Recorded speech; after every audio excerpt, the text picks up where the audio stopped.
First நம்ம வரைஞ்சிக்கலாம்.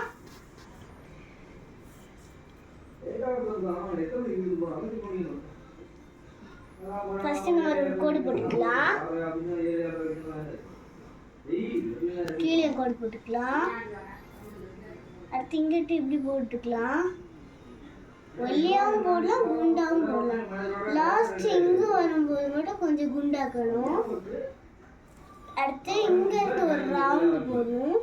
அடுத்து இங்கேயும் ஒரு ரவுண்டு, மேலே ஒரு ரவுண்ட்.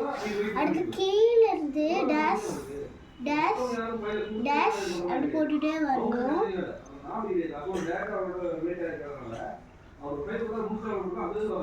முடிஞ்ச அளவுக்கு பெருசு போட்டுக்கலாம். ஏன்னா நான் பெருசா வரைஞ்சிருக்கேன். சின்னதா வரைஞ்சவங்க சின்னதா போட்டுக்கலாம், பெருசா வரைஞ்சவங்க பெருசா போட்டுக்கலாம். மறக்காம வீடியோக்கு லைக் பண்ணுங்க.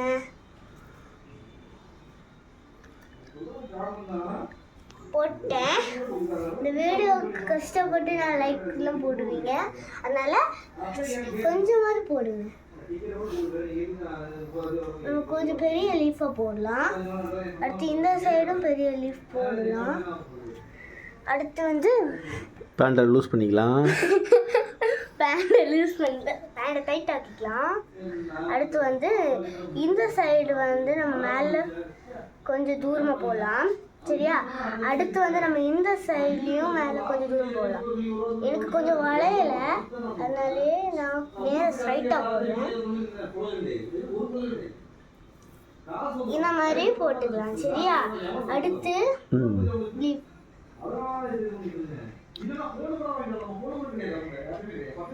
லீஃப் வந்து இப்படி வராது, நான் சும்மா தான் போட்டேன். லீஃப் வந்து நம்ம இப்படி போடுறதுக்கு பதிலாக குந்தாணி எப்படி எப்படிலாம் சமாளிக்கிற பார்த்தீங்களா மக்களே? இல்லை மக்களே, நான் ஃபர்ஸ்ட் சொன்னது இப்படிதான் போடக்கூடாதுன்னு தெரியும் மக்களே. இந்த ராஜு